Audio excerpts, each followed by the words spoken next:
Hey friends, everyone loved this reel, so let's do a longer tutorial. I'm using an 11 by 14 canvas and I'm painting it white and then applying some Mod Podge on top of that white and giving it a quick dry.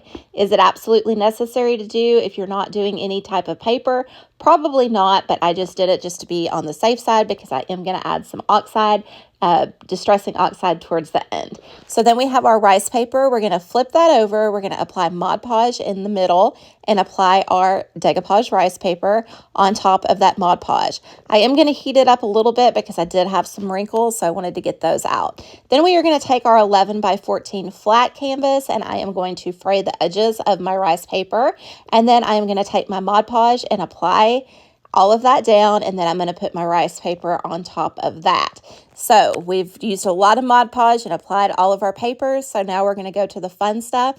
And just remember, guys, you can remove and lightly pick up and place your rice paper down if it's not exactly where you want it. I used a shop towel to kind of even out some of those wrinkles, and then I applied my Mod Podge on top of it again. Don't be alarmed when it's dry. It dries matte if you are using the matte varnish. See right there? We're good to go, guys. So I'm going to go back to the inside of my other canvas and I'm going to apply my Mod Podge on that rice paper over the top, and then I'm going to let it dry when I go back to my flat 11 by 14 canvas and just add some Distress Oxide around just in case a little of it shows when I do pull back my edges.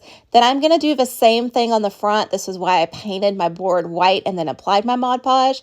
I am using Distress Oxides by Tim Holtz, and it's going to give it kind of a leather feel. I am not worried about my dauber with the circles because when I cut that, it's not going to show, guys. So I did mine in 4s. You can do them in however you want. I've got a box cutter, and like I said, I cut into 4s, and then I just rolled those back. But before I did that, that's what the busted canvas looks like, guys. And then all I'm going to do is I am going to adhere both of my canvases together. I'm going to use hot glue.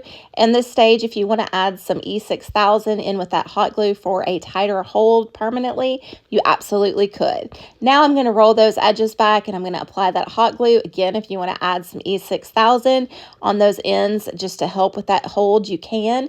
I do use Gorilla Glue. I have not had an issue with it holding, but I have heard some have.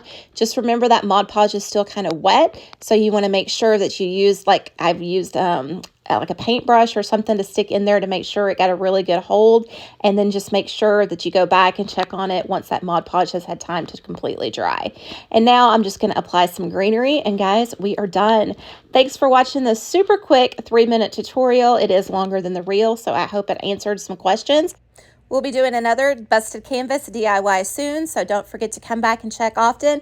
And in the meantime, like, follow, comment, and share.